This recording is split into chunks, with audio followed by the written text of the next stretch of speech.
जीवित परमेश्वर के भविष्य के वचन। यिर्मयाह नबी की किताब अध्याय 18।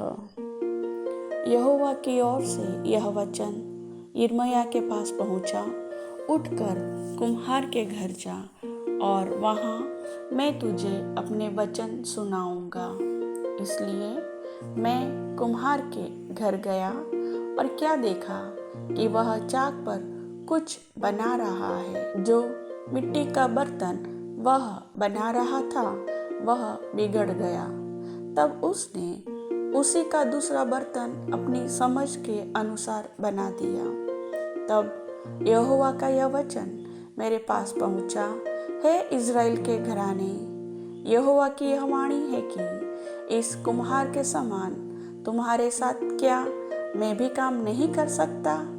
देख, जैसा मिट्टी कुम्हार के हाथ में रहती है, वैसे ही है इज़राइल के घराने, तुम भी मेरे हाथ में हो। जब मैं किसी जाति या राज्य के विषय कहूँ कि उसे उखाड़ूंगा या ढा दूंगा अथवा नाश करूंगा, तब यदि उस जाति के लोग जिसके विषय मैंने यह बात कही हो अपनी बुराई से फिरे, तो मैं उस विपत्ति के विषय जो मैंने उन पर डालने को ठाना हो पछताऊंगा। और जब मैं किसी जाति या राज्य के विषय कहूँ कि मैं उसे बनाऊंगा और रोपूंगा, तब यदि वे उस काम को करे जो मेरी दृष्टि में बुरा है और मेरी बात न माने, तो मैं उस भलाई के विषय जिसे मैंने उनके लिए करने को कहा हो पछताऊंगा। इसलिए अब तू यहूदा और यरूशलेम के निवासियों से यह कहे, यहोवा यह कहता है, देखो, मैं तुम्हारी हानि की युक्ति और तुम्हारे विरुद्ध प्रबंध कर रहा हूँ। इसलिए तुम अपने अपने बुरे मार्ग से फिरो और अपना अपना चाल चलन और काम सुधारो। परंतु वे कहते हैं, ऐसा नहीं होने का, हम तो अपनी ही कल्पनाओं के अनुसार चलेंगे और अपने बुरे मन के हट पर बने रहेंगे। इस कारण प्रभु यहोवा यह कहता है, जाति जाति से पूछ कि ऐसी बातें क्या कभी किसी के सुनने में आई है? इज़राइल की कुमारी ने जो काम किया है उसके सुनने से रोम रोम खड़े हो जाते हैं। क्या लबानोन का हिम जो चट्टान पर से मैदान में बहता है बंद हो सकता है?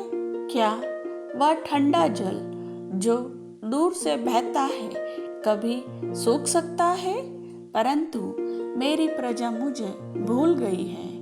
वे निकम्मी वस्तुओं के लिए धूप जलाते हैं। उन्होंने अपने प्राचीन काल के मार्गों में ठोकर खाई है और राजमार्ग छोड़कर पग डंडियों में भटक गए हैं। इससे उनका देश ऐसा उजाड़ हो गया है कि लोग उस पर सदा ताली बजाते रहेंगे और जो कोई उसके पास से चले वह चकित होगा और सिर हिलाएगा।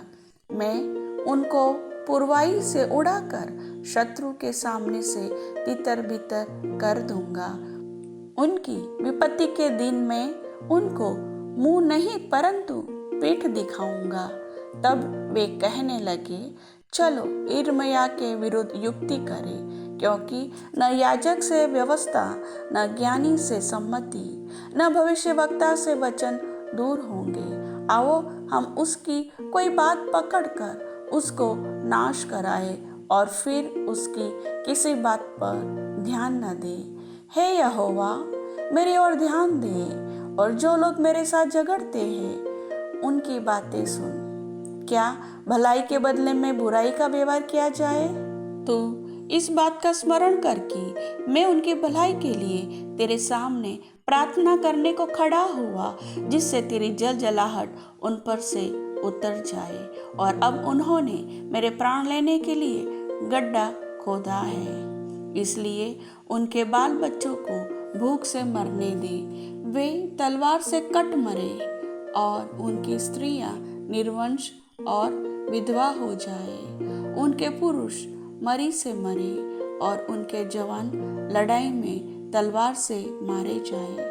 जब तू उन पर अचानक शत्रु दल चढ़ाए, तब उनके घरों से चिल्लाहट सुनाई दे, क्योंकि उन्होंने मेरे लिए गड्ढा खोदा और मुझे फंसाने को फंदे लगाए हैं। हे यहोवा, तू उनके सब युक्तियां जानता है जो वे मेरी मृत्यु के लिए करते हैं। इस कारण तो उनके इस अधर्म को न ढांप, न उनके पाप को अपने सामने से मिटा। वे तेरे देखते ही ठोकर खाकर गिर जाए। अपने क्रोध में आकर उनसे इसी प्रकार का व्यवहार कर। प्रभु वचन के सुनने वाले सभी भाई बहनों को आशीष दे। आमीन।